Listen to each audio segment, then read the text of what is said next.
You are Locked On Wolverines, your daily podcast on the Michigan Wolverines, part of the Locked On Podcast Network. Happy Saturday, part one.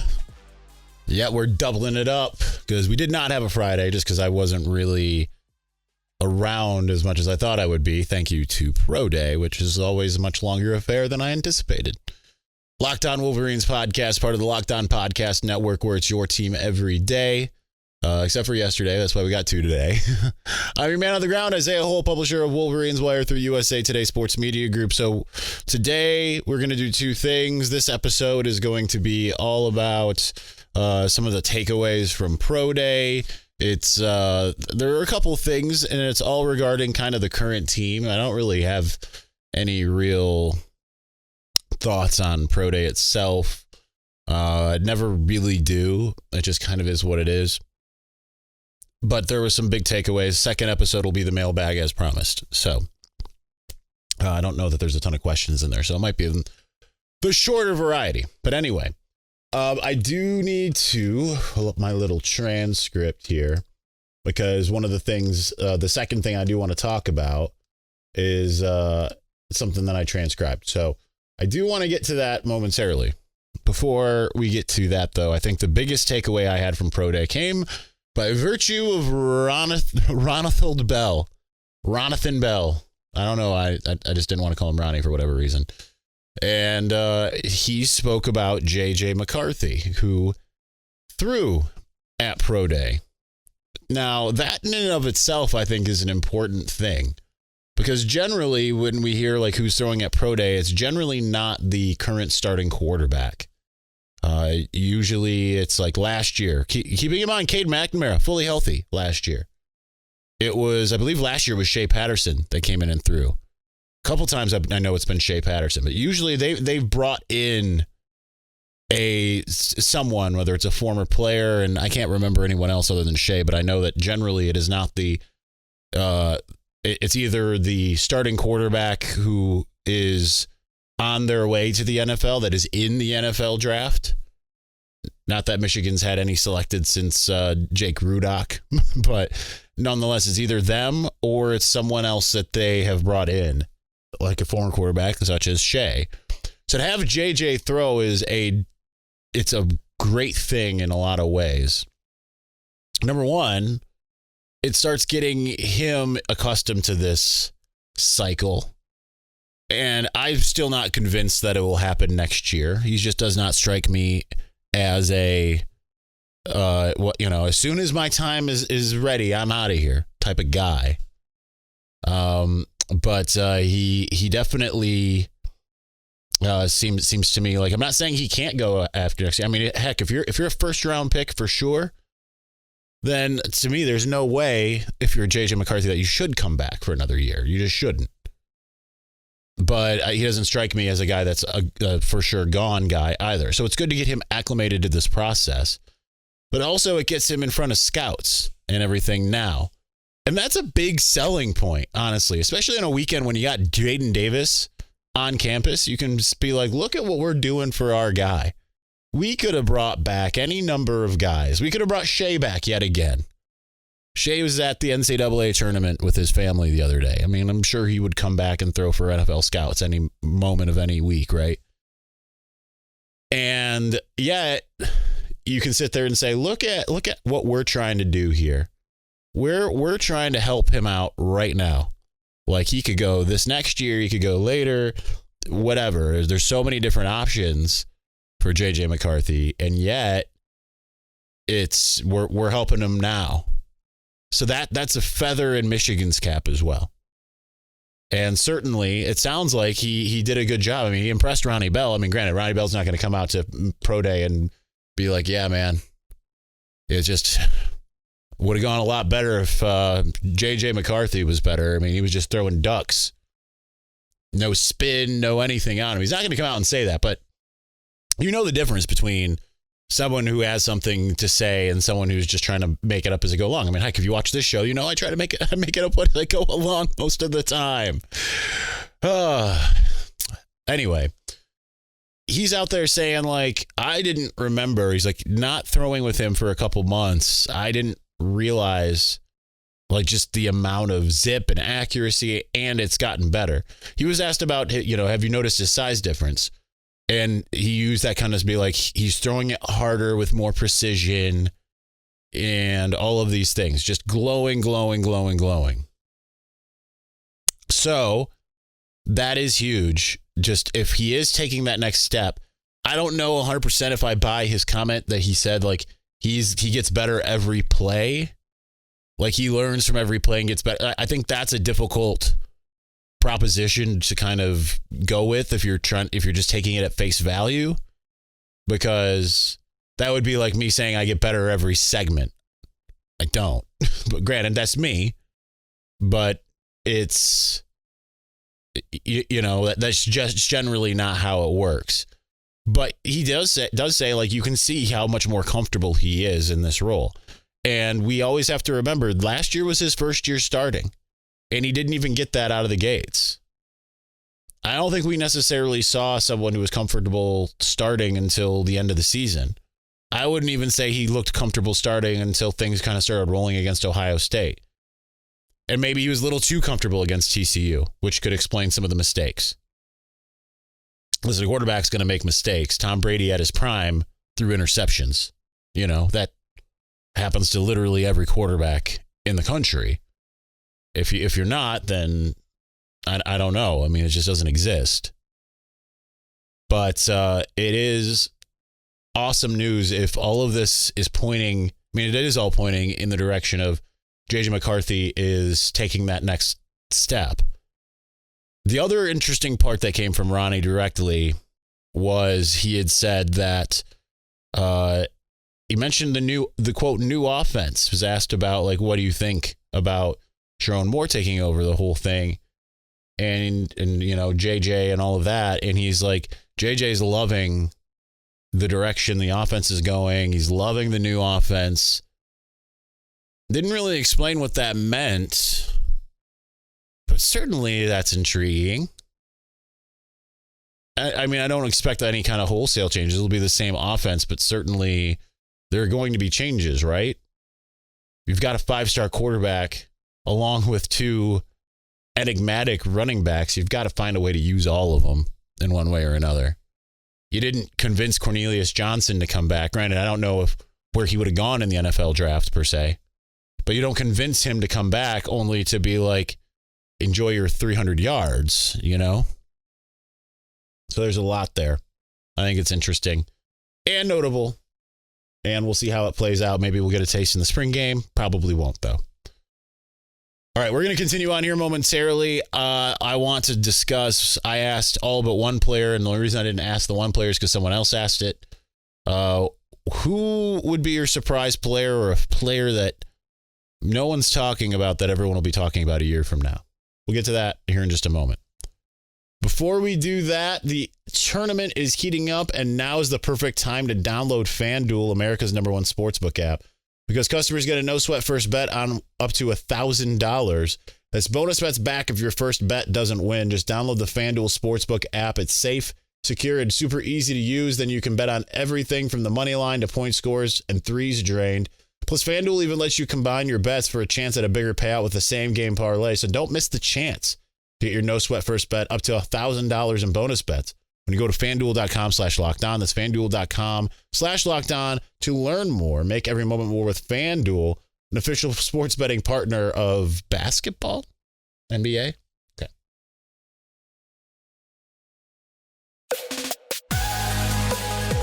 All right, so let's get back into it. It's fitting Michigan lost in the NIT in the way that it did. We're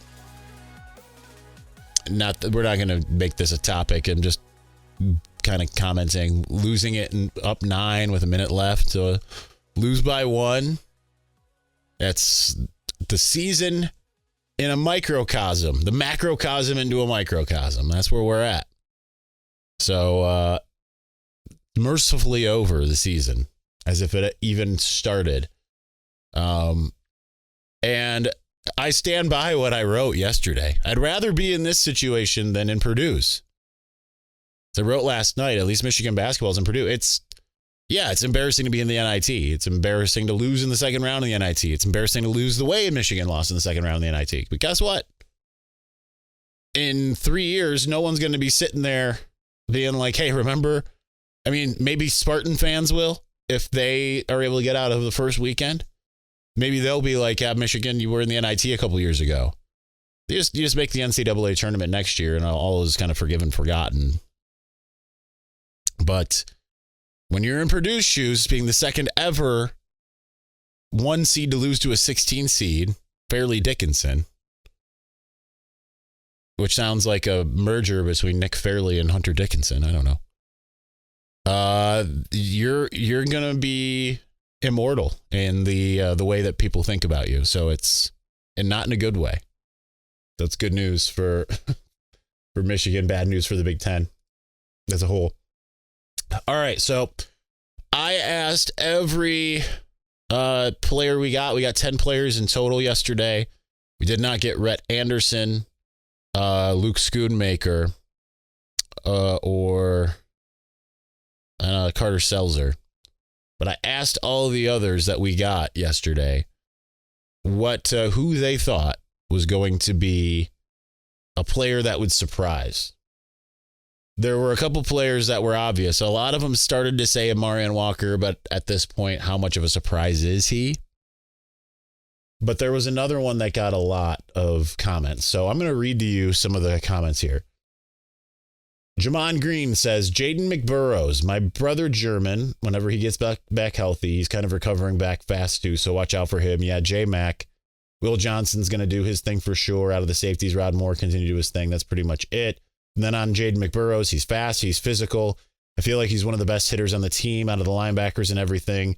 And he can hit because I think, what was it, 2 years ago? He messed up somebody's arm in the Wisconsin game or something like that off of a hit.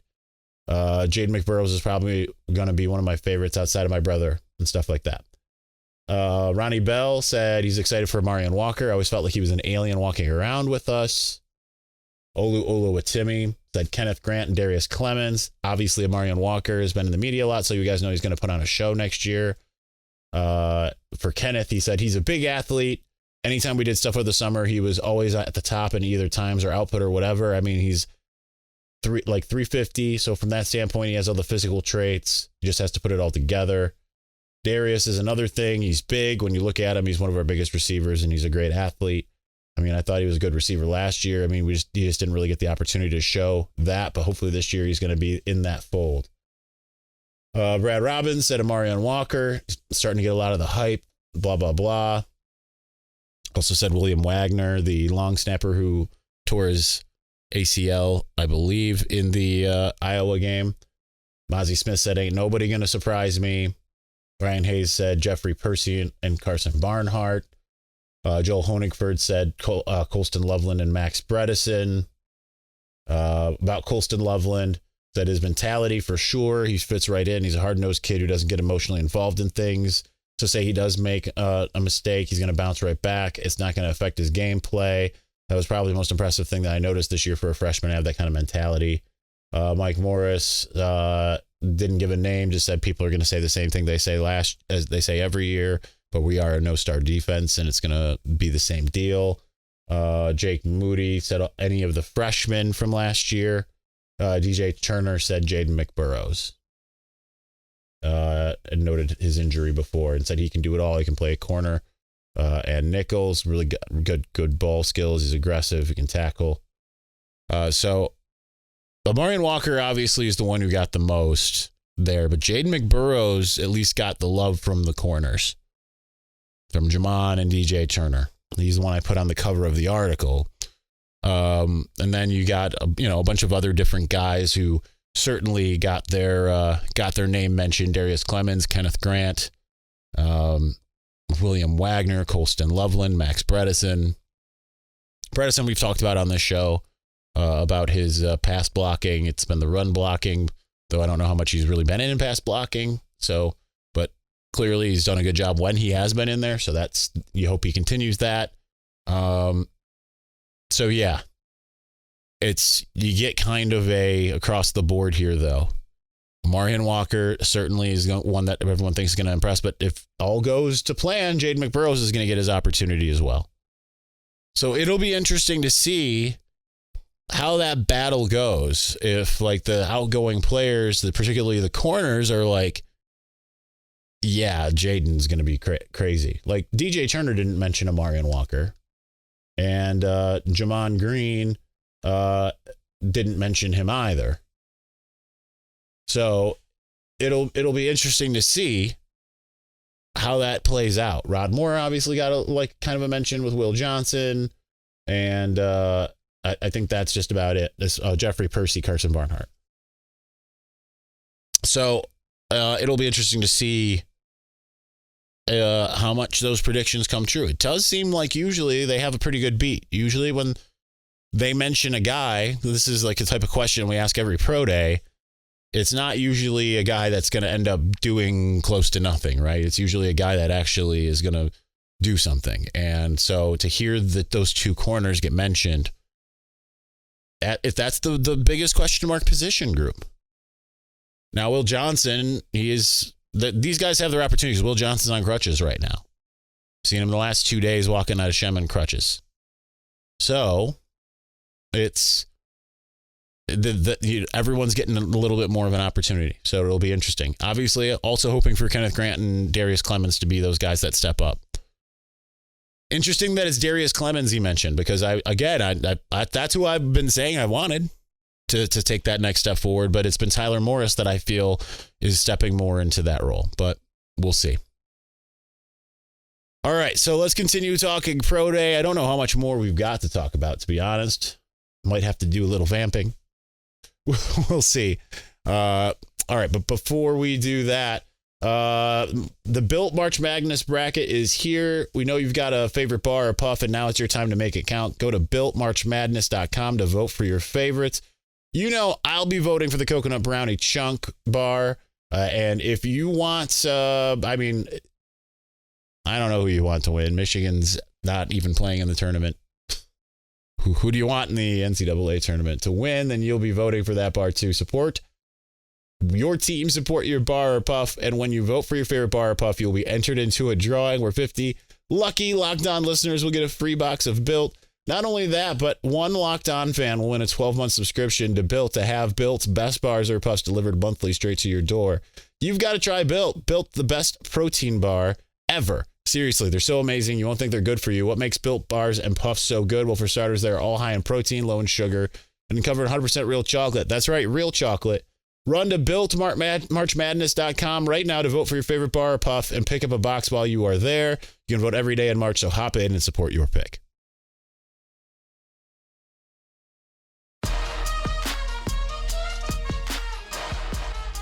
All right, I think I just want to talk about just the generality that is Pro Day. This one didn't really have the type of hype per se that I feel like you are always getting in them. Last year, you had Aiden and David Ojabo performing. Obviously, the big news coming out of that was Ojabo's injury, his Achilles and all of that. But normally I feel like you get a much bigger type of thing, like more signage, more people kind of milling about. Now, it is a big deal still. I saw plenty of alumni football people in the building. You know, we're talking to people, you can see as people are exiting, and you see, you know, Brad Hawkins, Josh Ross, Mike Martin. If you watch the video Michigan put out, it's in Michael Onwenu.